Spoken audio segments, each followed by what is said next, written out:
I had a house with a maple tree, a wife who trusted me, and a son who believed in me. One tablet screen showed her everything I tried to hide. If you want to know the exact moment I blew up my own life, it wasn't when my wife found the messages, or when her best friend stopped answering my calls. It was a Tuesday night, standing at the sink, rinsing spaghetti sauce off a plate, when I looked at my family and thought, is this it? That thought was the match. Everything that came after was the fire. My name's Mark. I'm the guy people point to when they talk about the good life. Or I was anyway. Two-story house in a quiet American suburb. A little maple tree in the front yard we planted the year we moved in. A golden retriever named Cooper who sheds on everything. A wife, Emily, who laughed with her whole face, not just her mouth. And our son, Jake, who used to run down the hallway in dinosaur pajamas and tackle me like he was a linebacker. You know those Christmas cards people send out with the matching sweaters and the cheesy smiles? That was us. We had the grill in the backyard, the birthday parties with balloons tied to the mailbox, the kind of neighbors who borrowed sugar and actually brought it back. On paper, I had no right to want anything else. At first, I didn't. When Emily and I got married, I was all in. She was my best friend, my safe place, my person. We'd stay up late talking about the kids we'd have, the trips we'd take, the way we'd grow old together. We were broke and happy and certain that love was enough to carry everything. Then life happened. Not in some big tragic way, nothing dramatic, nothing worth a movie. It was just bills, work, daycare drop-offs, grocery lists, car repairs. We traded late-night talks for collapsing on opposite ends of the couch, scrolling through our phones with the TV on in the background. We were in the same room, but half the time it felt like we were on different planets. Emily was still amazing. She worked, she took care of Jake, she held the whole house together. I saw it. I appreciated it. But I also started noticing the things that weren't there anymore. The long conversations. The way she used to look at me like I was the only person in the room. Somewhere along the way, I stopped feeling special and started feeling expected. Like a piece of furniture that would always be in its spot. And then there were the routines. Wake up, make coffee, commute, meetings, emails, come home, dinner, dishes, bedtime routine, rinse, repeat. It all blurred together. The same jokes, the same arguments, the same shows, the same everything. I started telling myself this was just adulthood, that everybody felt this way eventually. But a small, ugly part of me wanted something different. Not better, just new. Something that made me feel awake again, noticed again. I didn't say that out loud, of course. I smiled in family photos and fixed the leaky faucet and mowed the lawn every Saturday. From the outside, I looked like a man who had everything he wanted. On the inside, though, there was this flicker of restlessness I pretended wasn't there. And every time Emily's best friend came over, laughing and filling the kitchen with stories, that flicker got a little bit brighter. If part one was the match, this was the smoke. Started small. It always does. A look that lasted half a second too long. A joke that made Emily tilt her head a little, like she was trying to figure out what shed just walked into. A notification lighting up my phone with Rachel's name on it while it was sitting face down on the table. At first, Emily didn't say anything. That's the thing about her. She never went straight to accusation. She observed. She noticed. She filed things away in that quiet place behind her eyes. I remember the first time I realized she was watching me differently. It was a Friday night. We'd ordered pizza. A movie was on for Jake. And Rachel had come over like she'd done 100 times before. She was sitting at our kitchen counter, telling some story about a coworker, and I laughed a little too hard at something she said. Rachel bumped my shoulder with hers, easy, familiar. I felt Emily's eyes on us before I even looked up. She was standing by the stove, wiping her hands on a dish towel that didn't need wiping, just staring. Not angry, not even upset, just alert, like she'd heard a sound in the middle of the night and couldn't decide if it was the wind or a window breaking. "You two having fun over there?" she asked, smiling. The words were light. The way she said them wasn't. I brushed it off. "Relax, Em. We're just talking." Yeah, Rachel added quickly, too quickly. Just talking. I saw Emily register that too quickly, the little rush in Rachel's voice. She didn't say anything else, but the air in the room shifted. The easy, comfortable triangle we used to have, me, Emily, and Rachel, suddenly felt lopsided. After that night, the questions started showing up like hairline cracks in drywall. Why is your phone always on silent now? Since when do you work that late? Why did you smile when you saw that text and then turn your phone over? I always had an answer. Work's just crazy right now, Em. My boss is riding me. I'm tired. You're overthinking it. Rachel was just sending a meme. It's nothing. Nothing. I said that word a lot. The worst part is, I could see her trying to believe me. She'd nod slowly, bite her lip, tell herself I wouldn't do something like that. We had a life together. A kid. History. Surely I wouldn't risk all of that. And yet, she started changing little things. She invited Rachel over less. She stopped leaving her phone lying around and started taking it with her, even to the bathroom. She'd ask who I was texting, and if I said just a friend, she'd follow up with, which friend? Sometimes I'd catch her looking at old photos on her phone. Pictures of the three of us at barbecues or birthday parties, her and Rachel with their arms around each other, laughing, me in the background. She'd stare at those like she was trying to find the frame where everything went wrong. We fought more. Not screaming matches, not at first. Just sharp, tired conversations in the kitchen after Jake went to bed. I feel like you're not here anymore, she'd say. You're in the room, but you're somewhere else. I'm stressed. That's all. Are you sure that's all? Emily, come on. Is there something I should know? Every time she asked that, something inside me flinched. She was handing me a way out over and over. A chance to tell the truth before it got worse. And every single time I walked right past it. I started getting sloppy, staying out later than I said I would. Coming home smelling like a different perfume, telling myself she wouldn't notice. But she did. Of course she did. She'd lean in to hug me, then pull back just a fraction, her eyes dark. New cologne? She asked once. Yeah, I lied. Sample from the store. She held my gaze for a long moment, then just nodded. Smells different. There was one night, the turning point, I guess, when she stopped hinting and finally said the thing out loud. It was late. The house was quiet. I was sitting on the edge of the bed, phone in my hand, screen lit up with a message I hadn't answered yet. Rachel's name was right there. Emily walked out of the bathroom, hair up in a towel, wearing one of my old t-shirts. She saw the screen before I could lock it. Her eyes flicked from the phone to my face and back again. Are you and Rachel? She started, then stopped. Her voice cracked on the name. Mark, is there something going on between you two? The room felt like it tilted. My heart pounded so hard I could feel it in my throat. I shook my head. No, Em. She's your friend. Don't be ridiculous. She swallowed, studying me like she was searching for a crack in my expression. Then why does it feel like I'm losing both of you at the same time? The night Emily found out, it didn't happen in some dramatic movie way with lightning and thunder and a rain-soaked driveway. It was quieter than that. Smaller. Almost boring. It was a Tuesday again. Funny how those keep showing up. Jake was in his room building a Lego city on the floor. Emily was on the couch with the old family iPad, the one we mostly used for kids' shows and recipes. I was in the kitchen pretending to clean up, really just staring at my phone, waiting for a reply from Rachel that wasn't coming fast enough. Things between me and Rachel had already crossed every line. We'd gone from jokes and you're easy to talk to secrets and meetups, and we have to be careful. I had whole conversations with her that Emily would never hear, whole pieces of myself I was saving for someone who didn't share my last name. My phone buzzed, and I glanced at it. Rachel. I feel guilty. She doesn't deserve this. I typed back fast. Me. I know. Let's just not talk about it tonight. I hit send, slipped the phone back into my pocket, and turned to rinse out a glass. That's when I heard Emily's voice from the living room. Mark? Just my name. Nothing in it. No anger. No tears. If anything, it sounded distant. Yeah, I called. Can you come here for a second?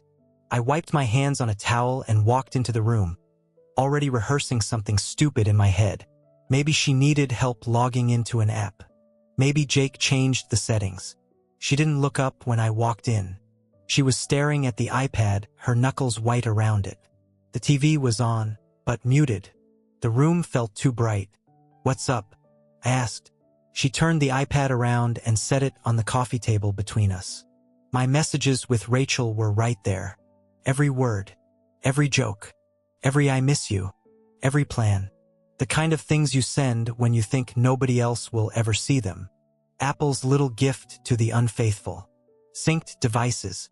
For a second, my brain tried to tell me this wasn't real. That somehow, someway, the screen was lying. But my own name was at the top. My own words, gray bubbles spilling over each other. Emily finally looked at me. Her eyes were glossy, but she wasn't crying yet. That almost made it worse. "How long?" she asked. Not "what is this?" Not "is this what it looks like?" She skipped right past denial and went straight to the part where the truth is the only thing left. I opened my mouth, closed it, opened it again. "Emily, how long?" She repeated, louder this time. Her voice shook, but her gaze didn't. I stared at the screen like maybe the answer was written somewhere I hadn't noticed. The dates were right there, though. Weeks, months, little timestamps lined up like a trail of matches ID dropped behind me. A while I finally whispered, since around spring." She laughed once. This short, humorless sound that made my stomach twist. "Spring," she echoed. "So while we were planning Jake's birthday, while we were picking out cake flavors and decorations, you were sneaking around with my best friend." It wasn't "don't," she snapped, and that was the first crack. Her voice broke on the word, and her face crumpled for a second before she pulled it back together. "Don't you dare try to tell me what it wasn't. I can read, Mark." She scrolled up with a quick flick of her thumb. More messages. More proof. My words, Rachel's words. Little bombs we'd tossed back and forth like they were harmless. "I trusted you," she said, softer now. I trusted her. I tried to move closer, to sit beside her, but she shifted away like I was something burning. That hurt more than if she'd slapped me. "Emily, I'm so sorry," I said. My chest felt tight, my pulse loud in my ears. "I messed up. I screwed everything up. But I never stopped loving you. She looked at me like I'd said the most ridiculous thing in the world. "You don't get to say that to me right now." Silence dropped between us. In the hallway, I could hear Jake humming to himself, cars crashing into Lego buildings, his little world still intact. Ours was in pieces on the coffee table. "Did you love her?" she asked finally. That question hit harder than anything else. I didn't even know how to answer it. Whatever I felt with Rachel was tangled up in guilt and thrill and escape. It wasn't clean. It wasn't pure. It wasn't anything I could explain without sounding worse. "I don't know," I said honestly. "I don't think so. I think I loved how she made me feel. I think She held up a hand. "Stop. Just stop." Her shoulders started to shake. She pressed her fingers to her mouth like she was trying to keep everything inside. But the tears came anyway. Slow at first, then faster, like once one got loose, the rest decided there was no point in holding back. "I brought her into our home," she choked out. "Into my life. I told her everything. I stood up for her when other people called her selfish or dramatic. I said, 'No, you don't know her like I do. She's loyal.' I wanted to say something, anything, but there was nothing that made sense. Nothing that didn't sound small and pathetic next to the wreckage ID caused." She wiped her face angrily. "And you were supposed to be my person. We promised each other, remember? You and me against the world. Is this what that looks like to you?" I opened my mouth, closed it again. There was nothing left to hide behind. No excuses that didn't sound like insults. The iPad screen dimmed and went dark between us. But it didn't matter. She'd already seen enough. If the night she found the messages was the moment everything broke, what happened next was her deciding what to do with the pieces, and realizing I wasn't one of them anymore. After she stopped crying, there was this long, awful silence. The TV flickered in the background. some sitcom laugh track bubbling up like it belonged in another universe. Emily stared at the black iPad screen, then at me, like she was memorizing the face of a stranger. "Okay," she said finally, in this flat, steady voice that scared me more than any yelling could have. "Hey Race, what's going to happen?" "No," she cut in. "You've done enough talking. Now you're going to listen." She took a breath, squared her shoulders. I could almost see the switch flip in her, wife to mother, heartbroken woman to decision-maker. "You're leaving," she said. "Tonight." I blinked. "What? Where am I supposed to?" "I don't care," she said. "A hotel. Your brother's. Your co-worker's couch. Anywhere that isn't here." Panic rose in my chest. "We can't just, Emily, we have a kid. We need to talk this through, maybe a counselor." Maybe. Her jaw tightened. "You should have thought about counseling before you decided to start a second relationship behind my back. You don't get to pull the family card now." I deserved that. It still stung. From down the hall, we heard Jake's door open, his small footsteps padding toward us. Emily wiped her face quickly, stood up, and met him halfway. "Hey, buddy," she said, forcing her voice into something light. "Back to bed. Okay? Grown-up stuff." He looked around her and saw me standing there, my hands hanging uselessly at my sides. "Is Daddy in trouble?" The question hit harder than anything Emily had said. She hesitated, then knelt in front of him. "Daddy and I are just having a hard time right now," she said gently. "But we both love you. That part doesn't change. Ever. Okay." He nodded slowly, clearly not understanding, but trusting her anyway. He always trusted her. She kissed his forehead and steered him back to his room. When she came back, her eyes were sharper. Whatever softness had been left was gone. "You're leaving," she repeated. "And you're not taking him from his bed to make yourself feel better. He doesn't need to watch you pack a bag." Please," I said. My voice cracked, and I hated how small it sounded. "We've built a life here. This is my home too." She gave me a look that was half disbelief, half fury. "You chose to share it with somebody else," she said quietly. "You might live here, Mark, but this..." She gestured around, at the walls, the photos, the toy cars lined up on the floor. "This is my safe place. And right now, you are not safe for me." I think that was the moment I stopped arguing. I went to our bedroom and pulled out a duffel bag from the closet. The same one I used for weekend trips with the guys or overnight work things. It felt different stuffing it with clothes under that kind of pressure. Shirts, jeans, socks, a couple pairs of shoes, toothbrush, deodorant. It was surreal, packing up pieces of my life while our wedding photo watched me from the dresser. As I was zipping the bag, I heard her in the kitchen, her voice low and shaking, but not from talking to me. "No, Rachel," she was saying into the phone. "You don't get to cry right now." I froze. A beat of silence. Then Emily again. Sharper. "You knew. Don't you dare tell me it just happened. You came into my house, held my baby, laughed with me, and then you went behind my back with my husband." Another pause. I couldn't hear what Rachel said, but I could imagine it. Excuses, apologies, all the things I'd been reaching for myself. Emily's reply cut through the hallway. "We're done. Do you understand me? I don't ever want to see you again. I don't want you near my family, near my son, near my home. Lose my number." There was a hard beep. Call ended. She walked past the bedroom door, saw the bag in my hand, and nodded once. "Good," she said. "You're ready." I set the bag down and stepped toward her. "Emily, I am so sorry. I know that doesn't fix anything, but..." "You're right," she said. "It doesn't." Her eyes filled again, and for a second I thought she might break, might soften, might say, "Stay, we'll figure it out." Instead, she turned away, pressing her fingers to her mouth the same way she had earlier, like she had to physically hold the words in. At the front door, I hesitated. "Do you want me to talk to Jake in the morning? Tell him something?" She shook her head without looking at me. "He'll handle it. You can call him. We'll figure out a schedule." Her voice wobbled on that last word. There it was. A schedule. Like I was already an every other weekend dad. I opened the door. The porch light cast everything in that dim yellow that makes the world feel smaller. The maple tree out front stood still, leaves barely moving. It was all so normal outside.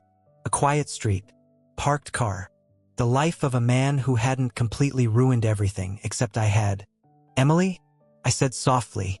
She leaned against the doorframe, arms wrapped around herself, eyes red and tired. "Yeah, I love you," I said. The words felt heavier than they'd ever felt before. "I'm so sorry." She closed her eyes for a second, like the sentence physically hurt. "Maybe," she said quietly, "you should have loved me before you did all this." Then she stepped back and, without another word, closed the door. The sound of the latch sliding into place was small, barely a click. But standing there on the porch with my bag in my hand and nowhere that felt like home, it echoed loud enough to follow me all the way to the cheap motel where I'd end up that night. The motel room didn't smell like anything. No trace of Emily's shampoo, no crayons, no little socks Jake liked to kick off. Just this stale, neutral nothing. That's what my life turned into for a while. Quiet, empty, neutral nothing. The next morning, I had that half second of peace before everything rushed back. The iPad, Emily's face, the door closing. Lying there, staring at the ceiling, it finally hit me. I did this. On purpose. Nobody forced me. I stared at my phone forever before sending the first message. "Me. I'm so sorry. Please let me talk to you." No response. I called. Voicemail. Her bright, recorded voice from some other version of our life. "Hey, it's Emily. Leave a message." I hung up without saying anything. Days blurred. I went to work, smiled when I had to, said I was just tired. At lunch, I sat in my car, scrolling old photos. Jake at the park, Emily at a birthday cake. All of us under one blanket on the couch. I texted again. "Me. You're right to be angry. I just want you to know I'll do whatever it takes to fix this." Nothing. 3 days later, she finally replied. "Emily, you can pick Jake up Saturday at 10. They'll have him ready. Please don't come early." It felt like getting handed the rules to a new life I'd earned the hard way. Seeing Jake that first weekend broke me and kept me going. He ran into my arms like nothing had changed. "Daddy, you disappeared." "Yeah, buddy," I said, holding him too tight. "I'm sorry about that. We did the usual stuff, park, burgers, a blanket fort in the motel room." He didn't ask why I wasn't coming home that night, just held on to me a little longer when I buckled him into Emily's car. She didn't get out. Just a quick nod from behind sunglasses. Then she drove off. I tried everything that didn't cross the line into pressure. Long texts, honest emails, handwritten letters saying I'd go to any counseling she wanted, that I'd cut off Rachel completely, that I'd face whatever needed facing. Mostly, she didn't answer. When she did, it was all business. "What time are you dropping him off? He has a doctor's appointment Tuesday. Please don't say things about family to him that make it sound like we're still together." That one stung, but she was right. Part of me was still talking like I lived in that house. Rachel, meanwhile, just disappeared. Number dead. Profiles gone. A mutual friend said she'd moved back near her parents for a fresh start. No details. No goodbye. No us. Just 2 wrecked homes and one person who chose to vanish instead of standing in the fallout. The more distance I got from both of them, the clearer everything became. I used to say I cheated because I was lonely or unappreciated. Sitting in a tiny apartment months later, eating takeout over the sink, I finally admitted the real reason. Somewhere along the line, I started believing I deserved to feel good more than I deserved to be honest. That's a rough thing to meet in the mirror. The last time I saw Emily as the woman I married, not just Jake's mom, was outside his school. We'd both shown up early for a parent-teacher conference. She stood there with her hair pulled back, holding a coffee. "Hey," I said. "Hey," she answered. Calm. Polite. We went in, sat, listened. Afterward, back by our cars, I knew this might be my only shot to say what I'd been carrying around.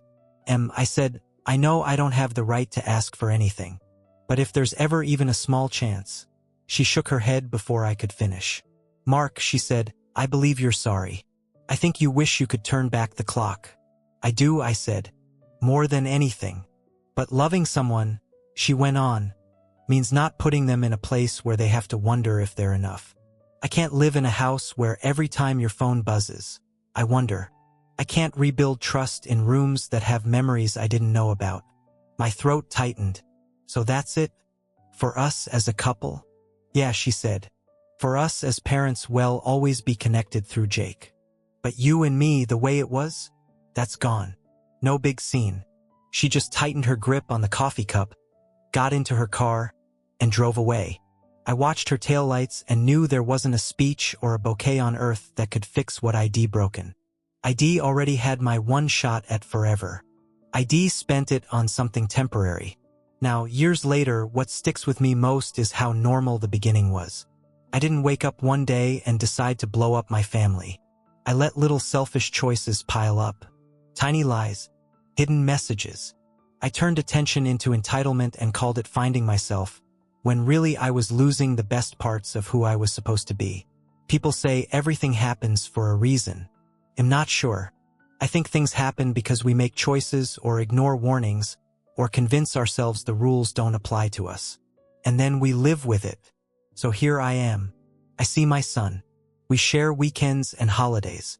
I go to every game, every concert. I sit a few rows behind where Emily sits with her friends. We talk about homework, dentist appointments, pickup times. Sometimes she smiles. I smile back. But there's a line there and it's permanent. Rachel is a ghost. No call, no text, no profile. Sometimes the thought of reaching out crosses my mind, and then I remember. Anything said now would just be me trying to soften something that shouldn't be softened. If there's a lesson in all this, it isn't fancy. It's this. The moments you tell yourself this doesn't really matter are usually the ones that matter most. Answering a message. Keeping a secret. Turning your phone face down and saying, it's not that big a deal. It is. It always is. I used to have a house with a maple out front, a wife who trusted me, a best friend on Fridays, a kid who believed his parents were on the same team. Now I have shared custody, a smaller place, and long stretches of quiet where I sit with the echo of my choices. I'm not telling this for sympathy. I'm telling it because if you ever find yourself at your own kitchen sink wondering, is this it? I want you to know, that question isn't the problem. What you do next is.